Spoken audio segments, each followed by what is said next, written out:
So here we go then, episode 50. Yeah. We did a live show. We did, and it was a lot of fun. I really enjoyed it. Really good fun evening. Yeah. Thank you all for coming down. If you did, if you didn't come down, that's fine. Yeah. I guess we'll get over it. Yeah, and we'll be doing another live show at some point. So, With a good just 1996 trainer advert Space Jam. Exactly. Comes around.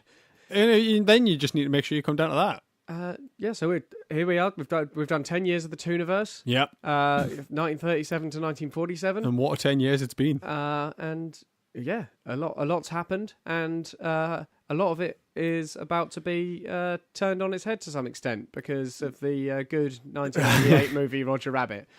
So it was our first time doing anything like this. So please forgive, shakiness of recording. It's not going to be up to our usual crisp standard. No, but I think it's still going to sound pretty good, though. It's going to sound pretty good. I mean, it was live. Yeah. You got to account for a certain amount of... Yeah, but it came out pretty good, and we're pretty pleased with ourselves. Yeah. So without further ado, enjoy the good live show. Yeah, enjoy it.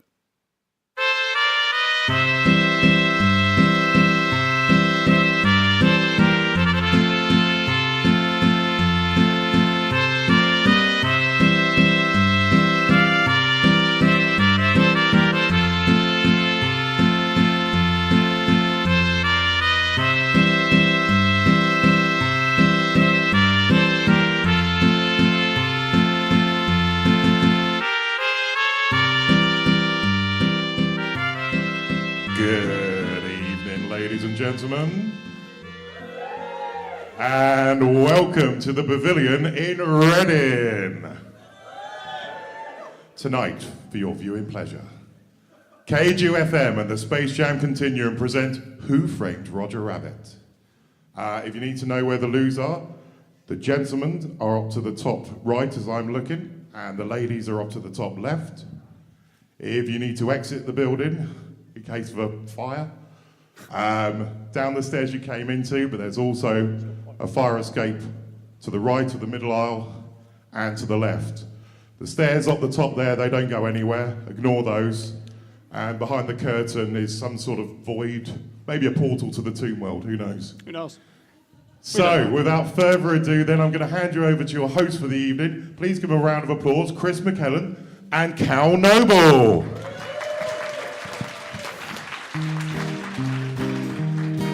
We got drunk and stupid a little while ago and said let's watch a bunch of old cartoons and try to string their plots together for a weird podcast show. Well, now that it's been a year, I don't think I regret it. We still do it every week, although not a lot of people get it. So thank you all for joining us here in this old cinema room to help to celebrate the show's first birthday and watch an awesome movie too. Now I know that a lot of you can understand I can't play the guitar.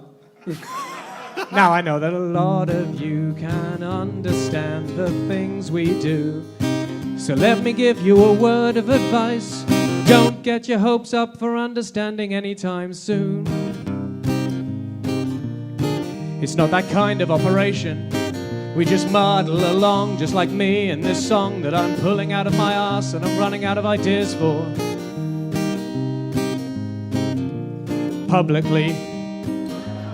So without further ado, let me introduce you to myself and to Cal and to Ron and to the big rubber hands and to the eye patches that Cal and I sometimes have to wear to ensure that we're seeing things clearly.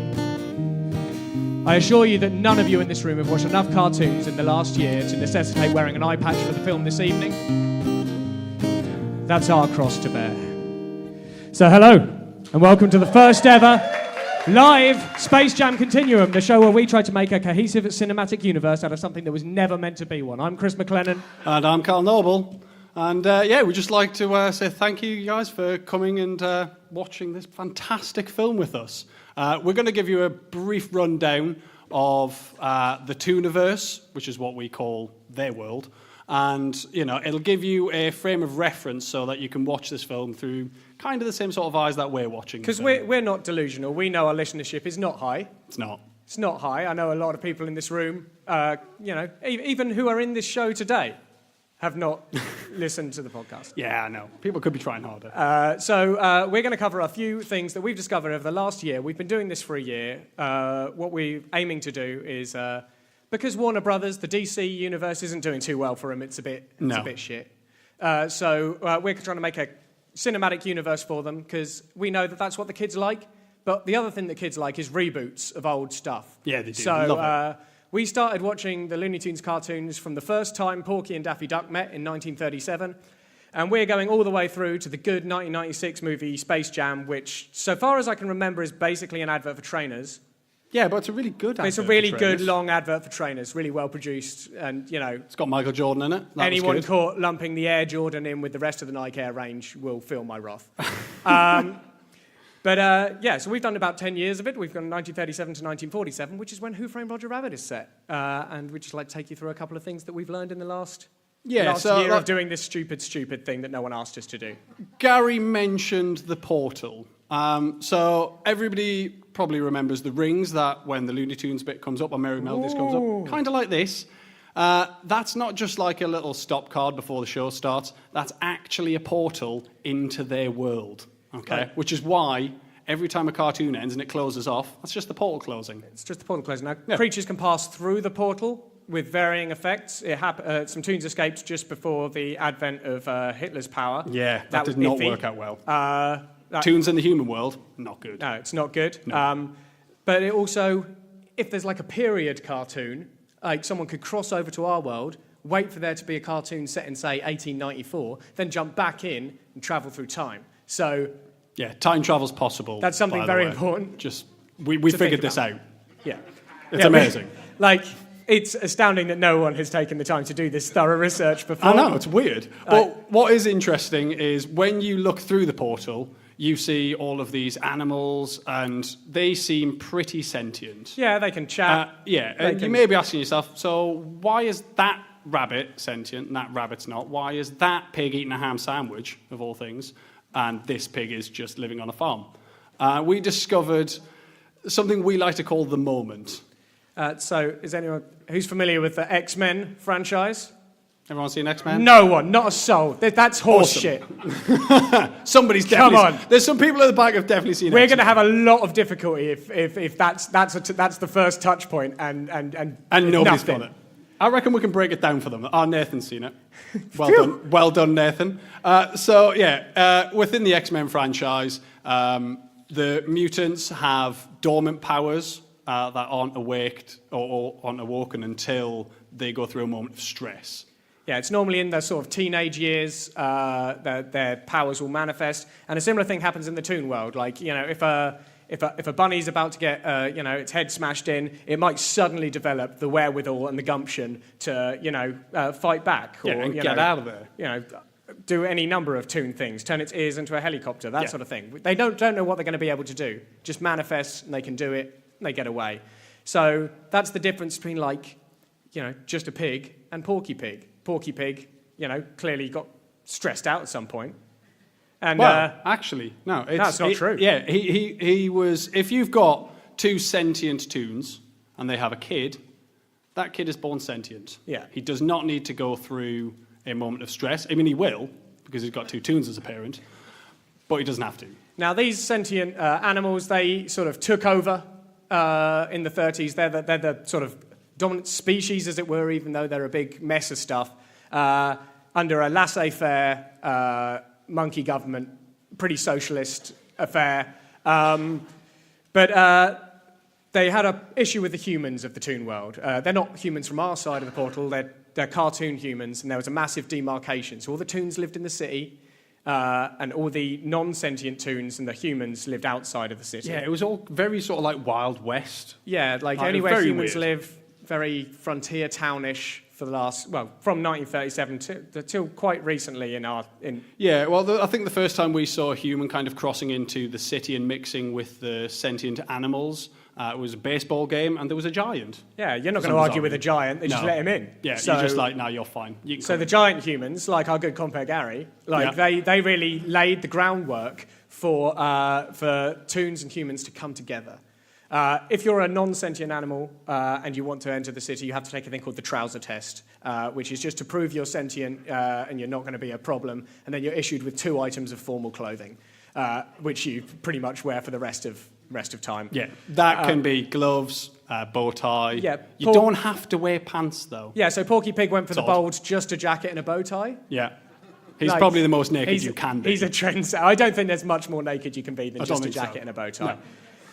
No. So our world kept the Toon World pretty secret, as I'm sure you're aware, because you didn't think it was cartoons. a portal. You thought they were cartoons. They're not cartoons. Not cartoons.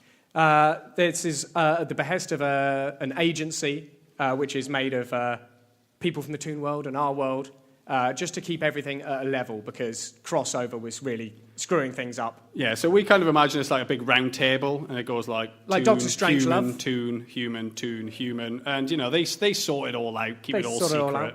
Yeah. They're far more open about the existence of our world on the Toon side than they are on our side about the existence of the Toon World. Now, one of the people that we don't think is on the agency at the moment is a very beloved character, but he shouldn't be. He's grey, big ears. It's Bugs Bunny. Right? But Bugs Bunny to us isn't just a normal bunny. To us, he is a Toon Lord. Okay? Yeah. He possesses a power called a TARDIS, which is time and relative dimension in soil. If Bugs Bunny touches soil, he can go anywhere. Yeah. And through that's why time.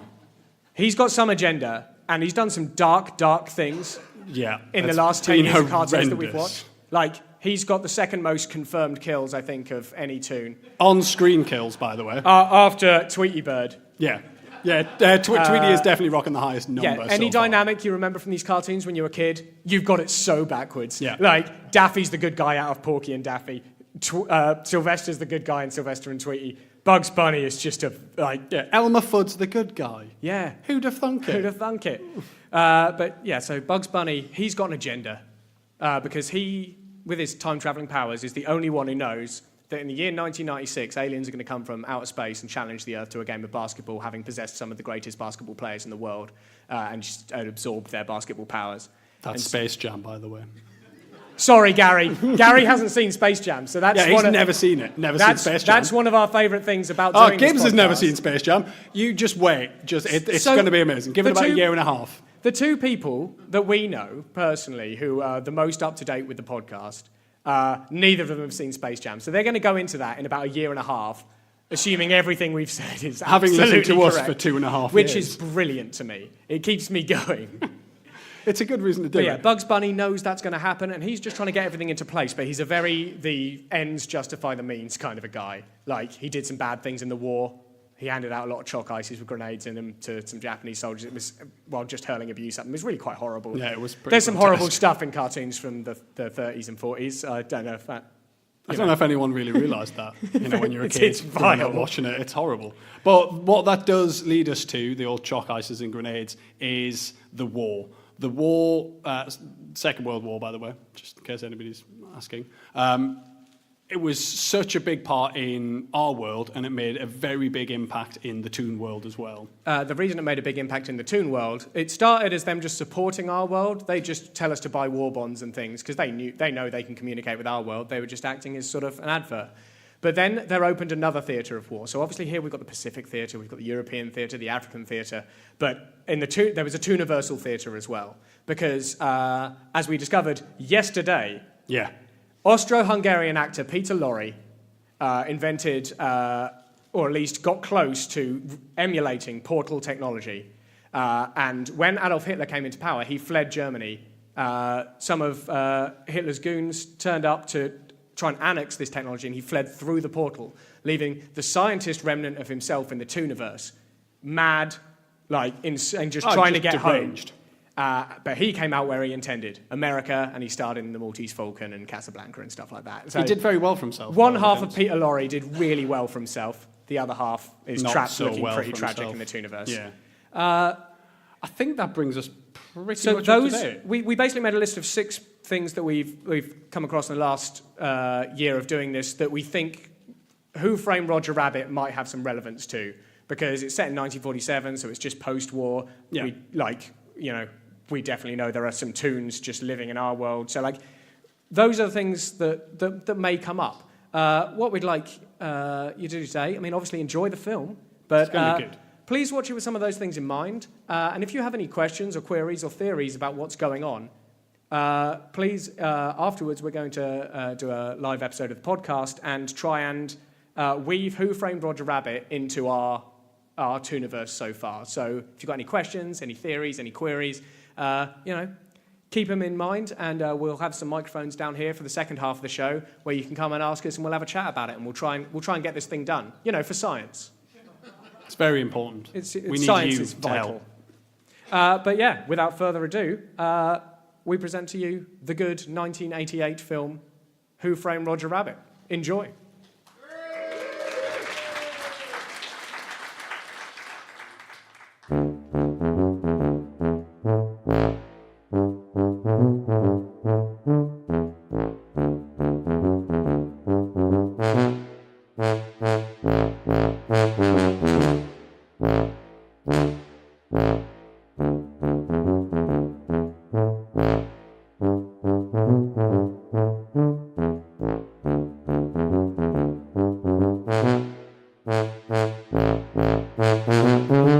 Okay, welcome back everyone to part 2 live at the Pavilion.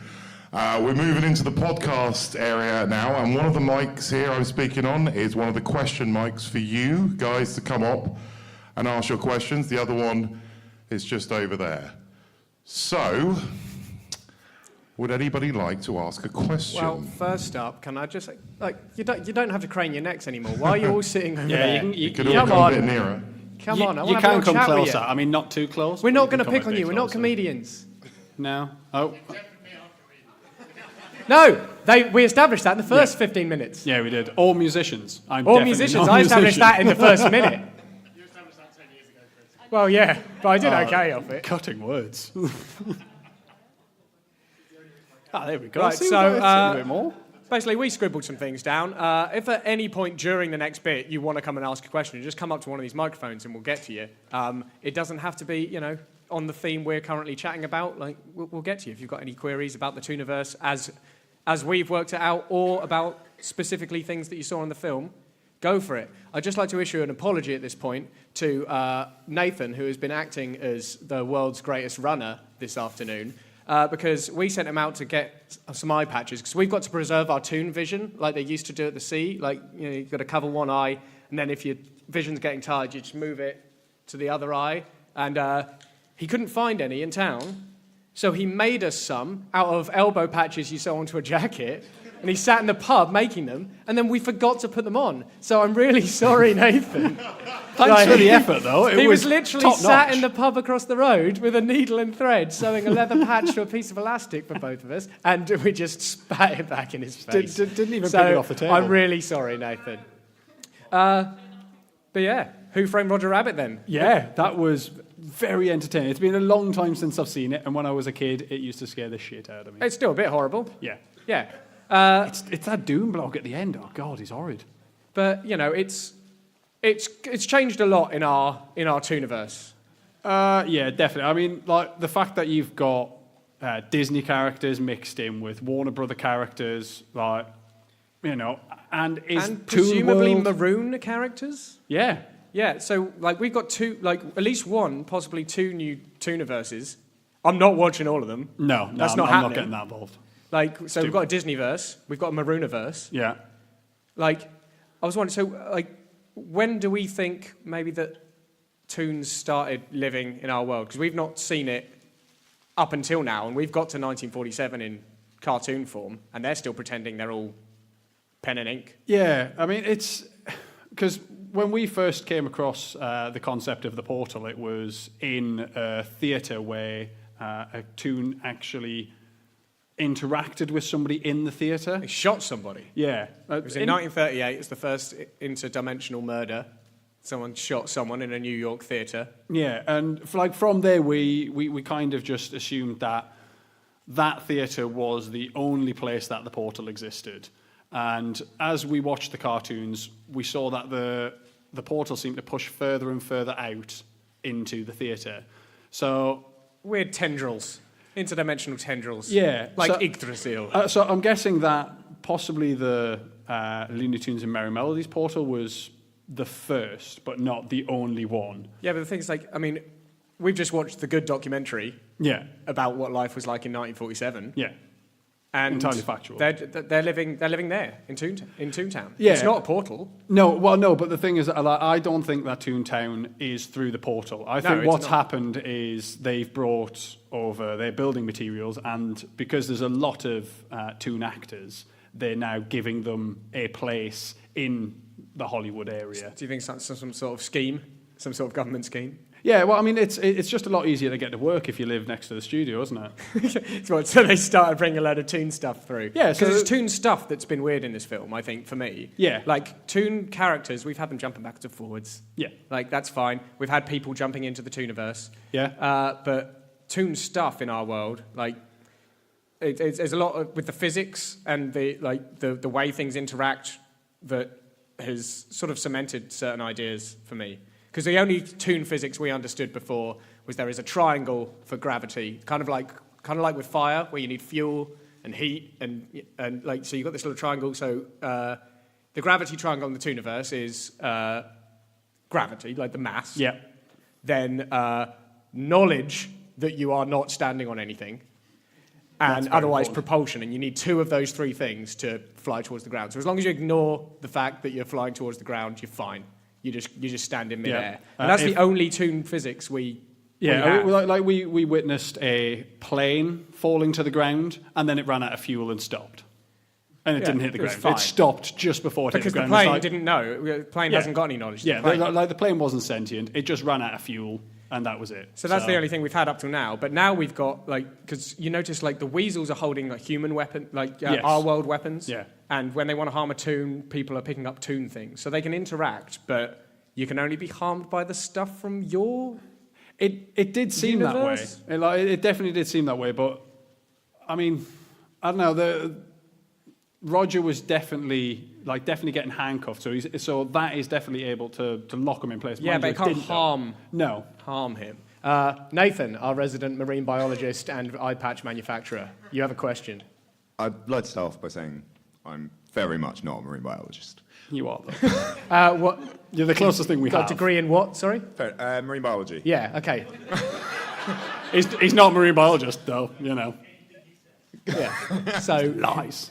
Don't give me this shit. Now, what's your question? On the subject that you're talking about now, which is why I jumped up, I definitely noticed that there were objects that started out as human weapons, like the golden gun. The golden gun I a saw. human world, and it ends up in Roger Rabbit's hand as a toon gun. And I'm pretty sure the same thing happened with the cigar the baby was smoking.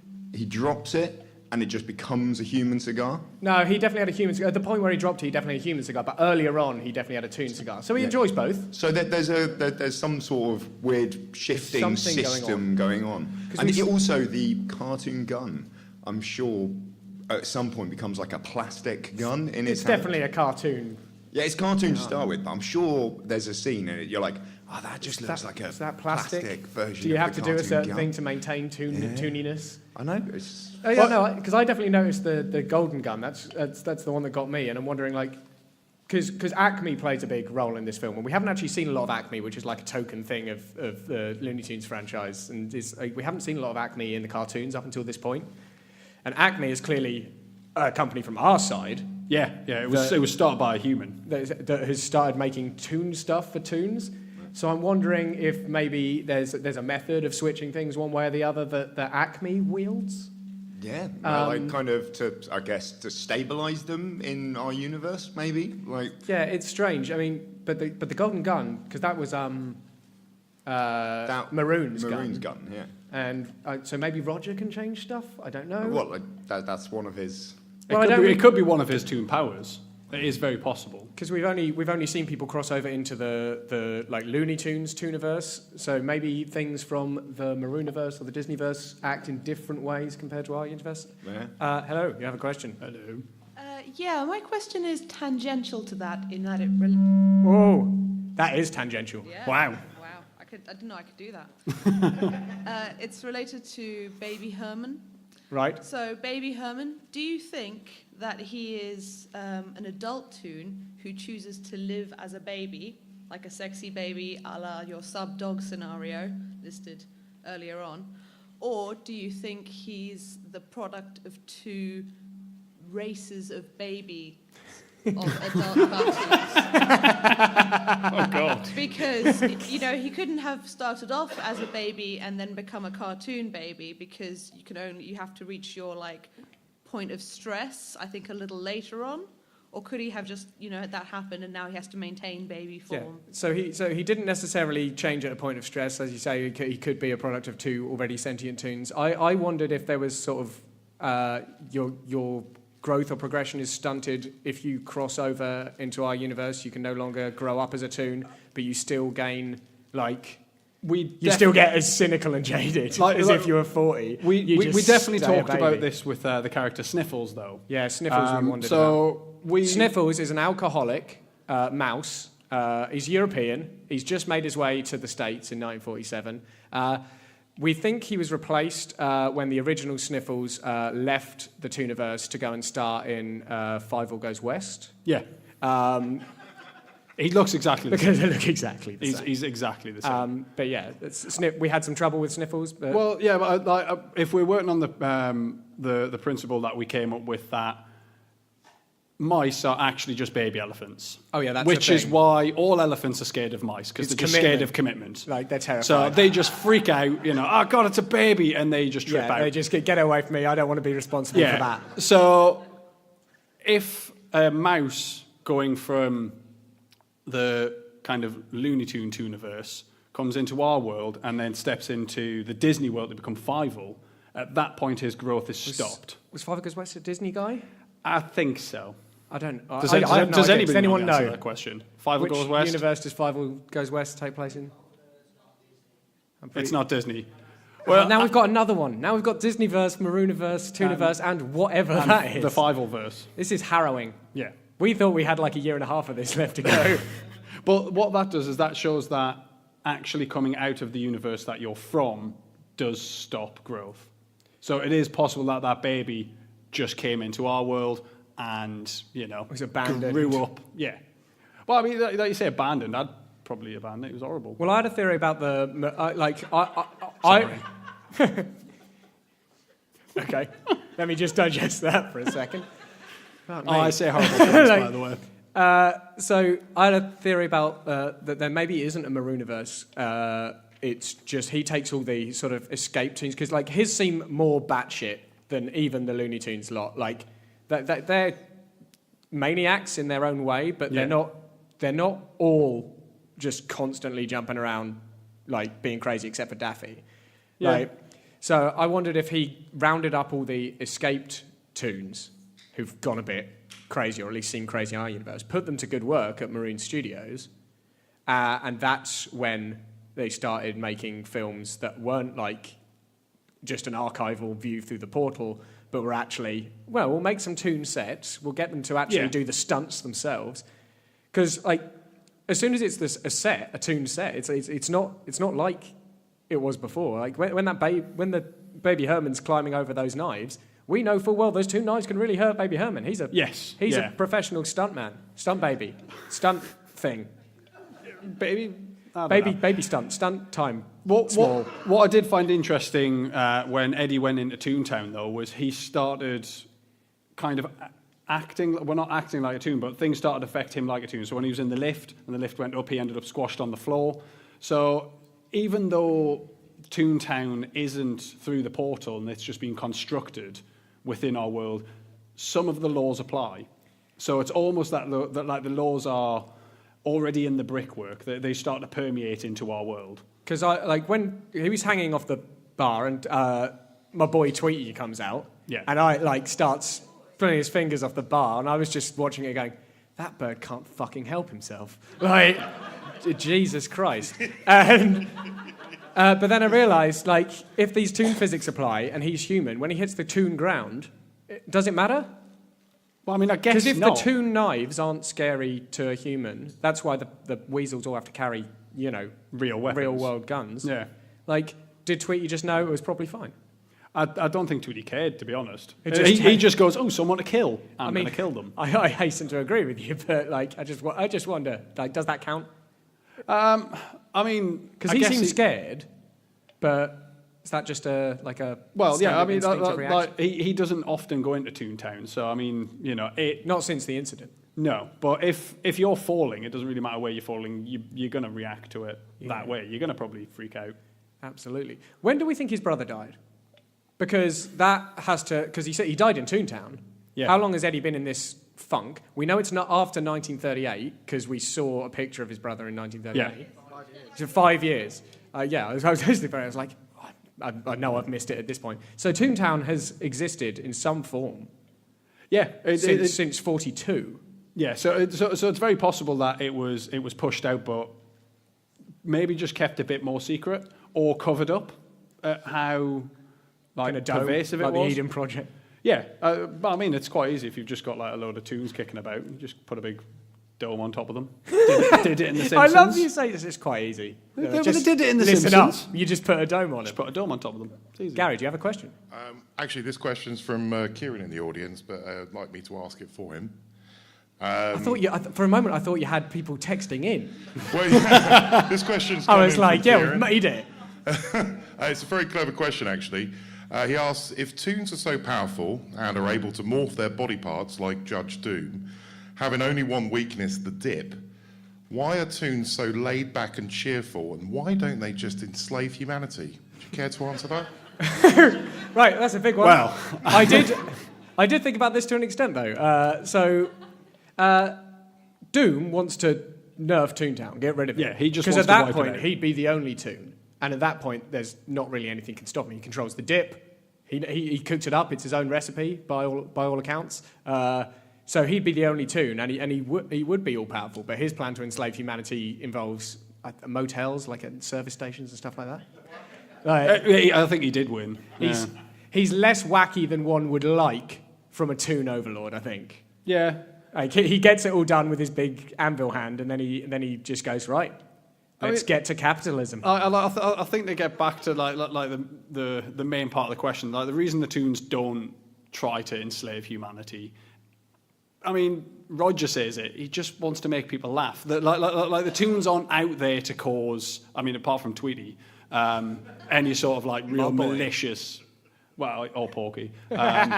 Actually, no, there's quite a few of them which are pretty horrible. Yeah, a lot of you won't know this, but between the years of probably around 1941 and 1945, 46, Porky the Third, because he has been recast on several occasions, Porky the Third created a nation-state of Porkytopia in which he, filled it with businesses with likenesses of himself running them, and brought everyone under sort of a communist rule. It was a and they dark had to time replace for him with Porky. Porky the Fourth, who isn't as good as the job. He's not as good of a Porky. That's just worth noting at this point. Yeah, it was a very dark time for Porky, and we still don't really know what's happened to Porky the Third. All we know is Daffy did something. Yeah, And Daffy we don't know Daffy what. was sent in. He was sort of an inside man. He was But the by only the person who government. could get to him. By the government, Daffy's done a lot of government work, like wet work. Yeah, he's an assassin. Like you'd expect him to get someone more subtle, but it seems to be working. Well, I mean, he's doing quite a good job of it. He's definitely my hero. But yeah, so toons aren't as smiley and happy as they look in general. But in Toontown, they seem to be loving it. Like, we've never seen toons that happy. The trees are happy, they're all dancing around, all these flowers are going for if it. you're going to build a place for your workers, you want to try and make it as happy and comfortable as possible. Well, I was thinking, like, because Roger seems to love Goofy, find Goofy hilarious. Yeah. And he works in our world because we find him hilarious. So I'm wondering if it's actually rare for toons within the same universe to find each other funny. Possibly. So when you get them all together, people from the Disneyverse, people from the Marooniverse, the Looney Tuneverse, all in one place, they're suddenly having Just the best time. They're just the best time. Yeah. Like, because everyone's hilarious. Because, like, we'd actually know where Jessica Rabbit's, like, what universe Jessica Rabbit's from. No, we don't. But, it's like, what do you see in that guy? Well, he makes me laugh. And as that's a rarity, I think. Yeah. In people from the same Tooniverse. Bear, did you have a question? I did. Thank you, Carl. That's quite right. I'll see you there. Thank you, Chris. I've done nothing for you. That could be said over and over again.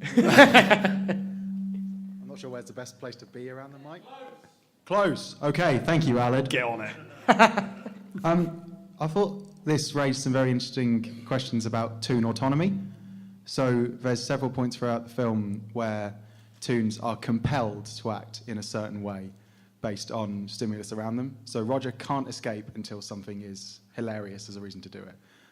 He has to respond to the thing. Yeah. And there's very much sort of an element that toons are trapped within this bubble where they don't have full autonomy over themselves. They have to be part of the bit. How do you feel about that? How do you feel that's restraining them? We have talked about this during the podcast where they... I don't listen to the podcast, Cal. No, I know. You're not alone. I don't really listen to it. It's they seem to find that they just have to follow through with a gag. Like they just fully commit to a gag. If there's a gag happening, they will pretty much forget anything else, even if it's, I should be escaping now. And it's like, oh yeah, but I did just do a funny bit and I could just keep it going a bit longer. And they just hang around. They miss perfect opportunities to either get one over on somebody or just run away. And yeah, I think that's largely it. I think they are just fully committed to the bit. I think it exists probably only when they know they're being watched by someone who's going to find it funny, though. Like, yeah. I think when they're alone, they're probably fine. But it's... Like, they don't think of a bit and then go, oh, I'm just going to let's see this play out. But I think in the case of Roger, and especially like the shaving a haircut 2 bits sort of situation, it's because they're addicted to making people from the other universes laugh. They've had a taste, and like they just can't get enough. Much like Tweety and Murder, but, you know, everyone's got a vice. That is true. And he found that one real early as well. He found that vice early, He before didn't even he have had feathers. Yeah, he was just a bald bird. Rob, do you have a question? I do. I've got 2 questions. Oh, you... I know, sorry. Firstly, when the toons die, you see their angels go up into toon heaven, I presume. Yeah. But you don't see that with Judge Doom or with the sneaker that gets put in the dip earlier. Why do you think that is? Shoes don't have soles, Rob. Fair enough. You did it. Well done. But I would say that the weasel that falls in the dip doesn't go to heaven. Yeah, I think it's the dip. I think dip just kills everything. Because the others, they laugh themselves to death. I don't know if that's a thing just to do with weasels or if that's toons in general, but we've seen a lot of spirits of cats fly out, but they have 9, obviously. Yeah. And they can, if one of them, with cats, if there's still a spirit in them, they can quickly grab their spirits and just chuck them back in. Yeah, I mean, like we did see the weasel give that a try. He did try and grab a spirit and pull it back in. But I think the reason the dip takes away the spirit as well is because the dip was essentially dissolving the toon and the ghost as a toon as well. So that if it's dissolved in the dip, there's no spirit there. Because the dip's like mostly turpentine. Largely, because you wondered if they were made of paint a long time ago. Because we were like, well, what are they made of if they come into our world? And you just went, I know, paint. Paint, that probably. seems true. Confirmed. Yep. Another confirmed. Lovely. We'll chalk that up as 3 successful confirmed theories now over a year. We're doing well. What's your second question? Second question is, you talked earlier about the moment for toons coming sentient, basically. When they go into Toontown, all the buildings are sentient. All the chairs inside the lobby are sentient. The cushions are sentient. How does that square with the rest of your world? And what does that say about things like toilets in the toon world? And have you ever been lived in? Have you ever been sat on? It's stressful, Rob. One bit I really liked in this, though, he wasn't even moving in the background. It was just in the background, but there was like a drain pipe going into a barrel, and it just had these really angry eyes on it. It's just like, yeah, I feel you, bro.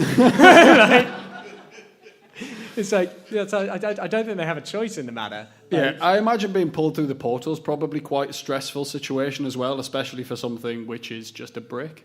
I had a theory about the bullets, though, like the sentient bullets. Yeah. So start off just a toon bullet, you fire a bullet, but if you retrieve that bullet and recase it, it's a mad sentient thing because it's just been fired at high velocity out of a gun into something else. I mean, so you make a bullet, it's normal, you fire it, then you go and dig that out, and it's just this mad bastard now. Yeah, we did talk about this at the beginning of the war, because we saw at the start of the war that more and more kind of inanimate objects were becoming sentient, and we posited the idea that it was down to rationing. So things are just getting more and more stressed out because there are more and more is expected from them. Yeah, and they're just like, I'm the last of my kind. Yeah, I've got so much more work to do. Yeah, exactly. It's like, oh God, I'm The the last butter's chair. just like, how am I going to stretch that far? It's not going to happen. Just I'm not going to spread it last a around. week. Just spread it around, it's fine. So yeah, it's stressful too. Great. You say close is better. Okay, cool. So naturally, I have a bird question. Obviously. This is our resident ornithologist and zookeeper and animal interpreter, Grace Lander. Hello. Get closer. Get closer. Get in. So yes, bird question. So in the Tooniverse, I can't get much closer than that. If you fall and hit your head, as we saw, he did. Obviously the Tweety birds go around your head. What happens if a Tweety bird falls over and hits its head, and then that Tweety bird falls over and hits its head? Do we now have an infinite loop of birds, which I would welcome? They don't always. They don't always hit their head and see birds. So they see other things. They see as stars Sometimes as well. stars. So we see Roger Rabbit see stars. So it's very possible that birds will never see birds. But then again, like Tweety, to my surprise, because I thought Tweety was a girl until we started this. Tweety's a guy, but I don't think we ever see like a female Tweety bird, or we definitely haven't. So maybe certain species do reproduce that way. That's good to know, Chris. Thank you. Smash their head against something for a bit, really bash it out against a wall, you know.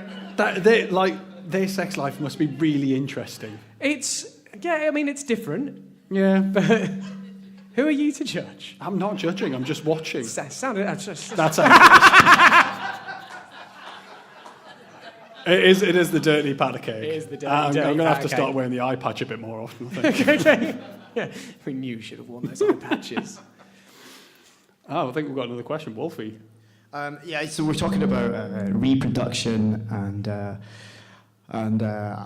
just watching Jessica Rabbit there, kind of. Okay, I'm gonna just put the brakes on this one. Is this going to be sleazy as shit? Okay, well, it already is sleazy as shit, but is it possible? Has it happened? And are either of you the result of it? Reproduction. You've met my mum. And if you want, you can take it on her. My parents are there. Does that? There you go. So does that answer your question? What about the first two? Do you think it's happened? Do you think it's possible? I think somebody's probably tried. I mean, I don't really know. What? I mean, like people go to clubs and are into it. Yeah, right? exactly. And they said it was a human only. Like only humans could go to that club Yeah. and like Toons perform there. So like there must be something there, like some sort of fire. So I guess the interaction definitely has happened, whether it was in patty cake form or. Well, it is possible because I mean, like patty cake could be very stimulating if it's done with a tune potentially. So hey, Sorry, go. You can't just let that go by. Just back the Why fun bus not? the fuck up. What? Just start that thought again. No. Right. So basically, we see Acme playing patty cake, and they both seem to be enjoying it quite a lot. So it's possible that the stimulation got from playing patty cake with a tune is very similar to that type of stimulation. And Roger is devastated about it as well. He is. So it's very possible that it never needs to get any further than that, and there's never a chance of possible reproduction between a human and a tune because it's patty cake, isn't it? So yeah, I'd be really worried if that what if it just turns out that that's how it works. It's just how it's worked this whole time. Oh, God. It's just like you conceived 9 months ago. Actually, you remember when you were a kid and you played patty cake with? It's like it was actually then. It takes a lot I do longer. hope that that's not how it works. But Roger did seem really cut up about it. He was cut up about it. Yeah. But yeah, we don't know. I think it probably is possible, but I don't want to see it happen. I'm sure we will, though.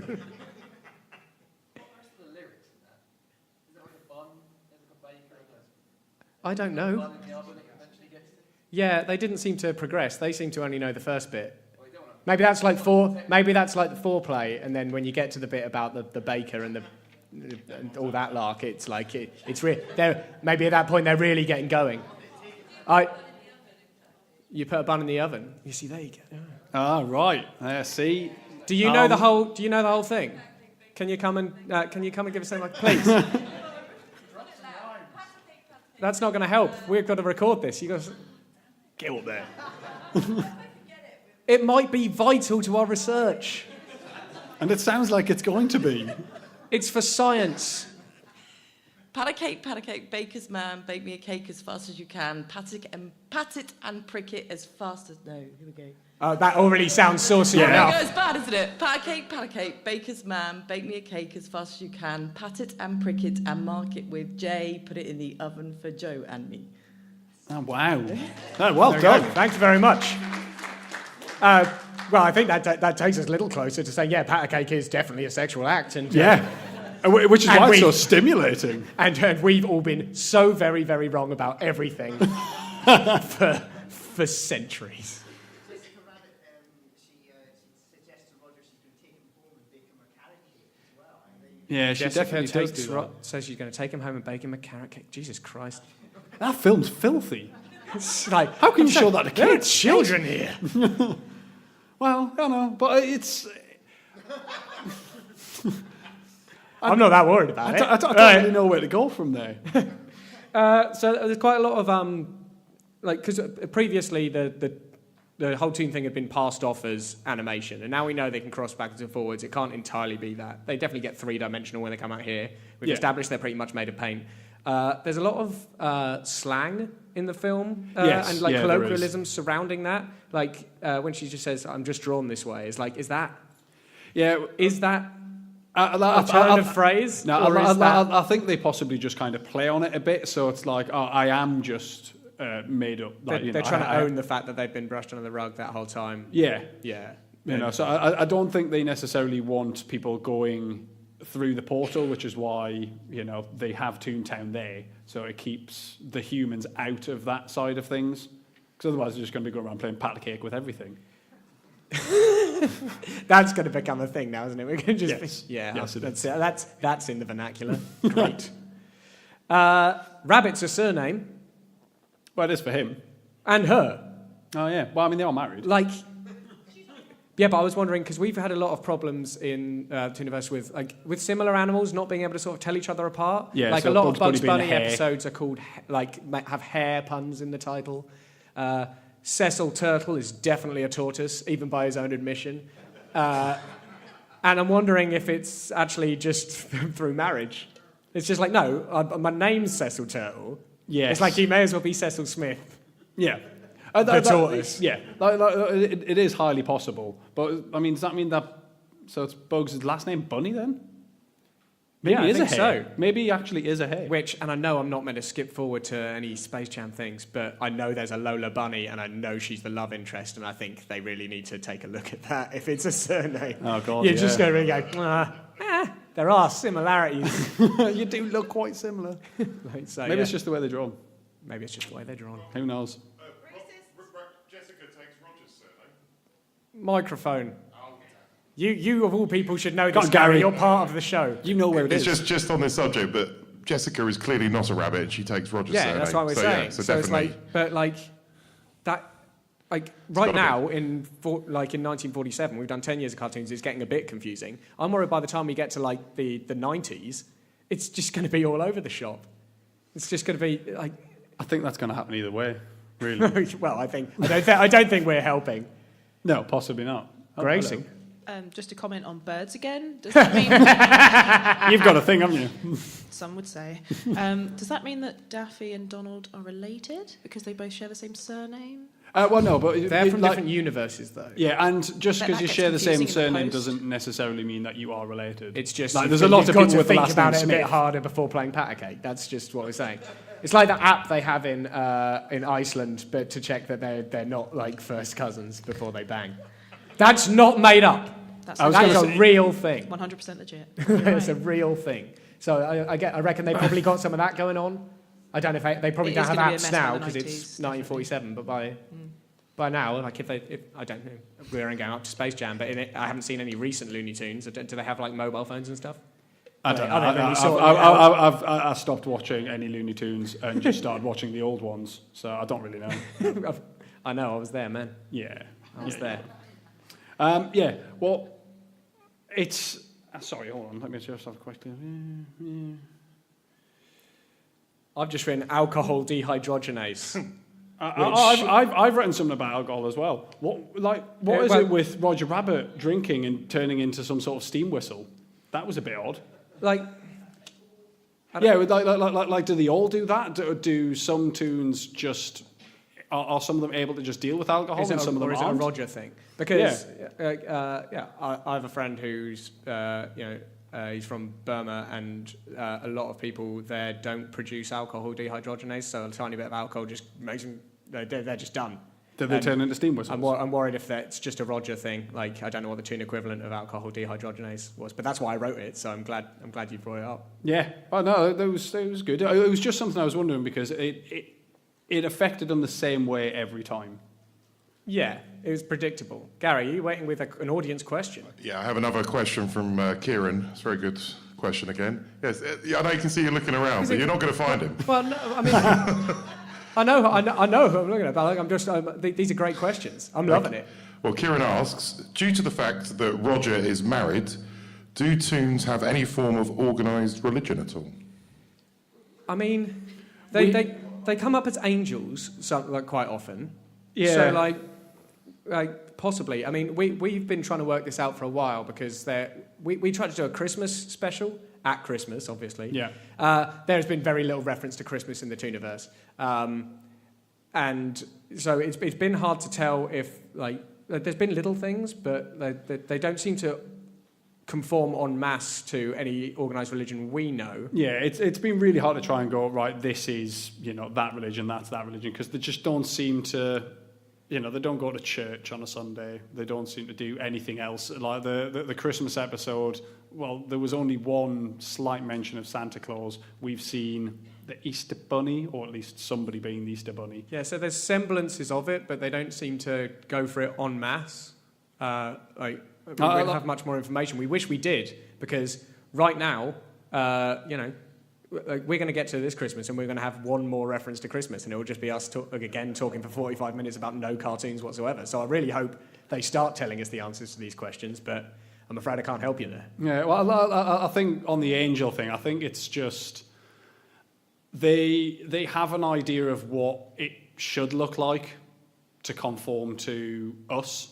And, so their spirit just takes on whatever form they think is the funniest, I guess, which probably explains the angel bit. I have a question. Do you want to stand up there and ask it? Or? I can go over there if you want. I don't mind. I'm going. Okay. I'm getting on the other side of this experience. I'll wait here. Remember, you've got to get real close to the mic, though. Real close. Hello, long-time listener, first-time question asker. How are you doing? Why does Eddie need to steer Benny? Is it just because Benny likes it? Oh, God. Yes. That's all I got. Thought so, thank you. Well, I don't think he does have to steer him, because Benny is doing a perfectly fine job before he does start doing that, but does take over. He doesn't ever ask for a fare, is really what I'm getting at, and I'm wondering if it's a bit of a, it's a little cheeky... Yeah, flavor. I mean, he does flip a handle for him as well when he asks. He's like, I'll just reach down and pull that lever. Yeah, there's a lot of rummaging. Yeah. That was my question. I was going to say he actually then does go and drive a real car when his wheels are all sore. He's like, I'll just hop in the front seat Benny and start does take driving. over. Also, very conscious of real-world road law, because he turns his headlights on because Roger's bust up the others. So Benny's a good egg. He's not, though, because I mean we see him driving as him in the real world, and he's doing all sorts of bad things. Yeah. He genuinely doesn't care. But I think Whereas maybe as soon as he's in a car from our world, maybe He's he like, does "Okay, let's connect. He's do this like, yeah, right." because I could actually hurt somebody now. I could actually cause damage, whereas a toon cab crashing in to a human might not kill any of them. So he's just like, oh, bollocks to it, I'll just do what I want.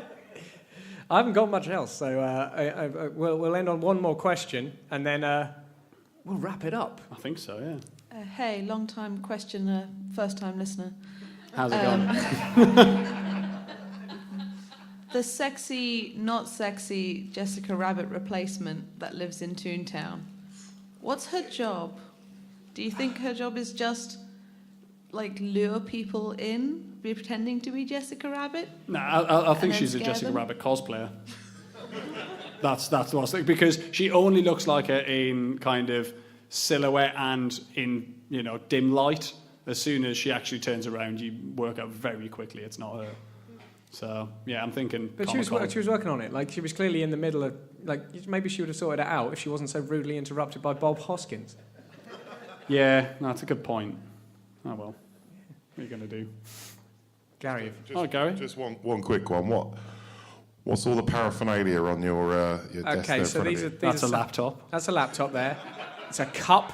It's a can of drink here. There's a sort of straining spoon that we were going to use to serve popcorn if we couldn't find anything better. There is some eye patches. Yeah. There's a dictaphone that Cal forgot to turn on for the first half of this, making its role in this whole thing completely useless. We've got this bit. There's some Looney Tunes story dice. There's Mr. Bean. He's a little solar-powered Mr. Bean that sits on the windowsill at Cal's house and makes an annoying noise until about halfway through every episode we record, when I remember to knock him over. And then there's the big rubber hands, which Cal wore for 33 days for no reason whatsoever. No one asked him to do it. He was just drunk and said he would. It's a very similar way to we got into this predicament. Yeah, look how well this is working out for us. Adequately, I would say. And Ron? yeah, I was going. This is Ron. He's our good human friend. He's not Ron. a roast potato. This is my good human friend, This Ron. is our good human Look friend. at how Ron. human he's he hanging is. out. He's been presenting the show all evening. Yeah. And he's been adding a lot. And I think you belittle his presence by asking who's this. You call him a roast potato? He doesn't look like a roast potato. This is just our good, round, yellow, crispy at the edges human friend, Ron. Look how human he is. It's fine. I'm sorry, Ron. Yeah. Don't listen to I think that now this has descended into just abuse. I know. I think it's as good a time as any to call it. I think that's a so. good Thank idea. you all for coming out to our first ever live show. We're gonna, really digest Who Framed Roger Rabbit. Try to weave it properly in over the next couple of episodes because it's changed a lot. And then we'll be back on the tunes trying to make our way to Space Jam. But thank you all for coming. Yeah, and, thank you. Good night.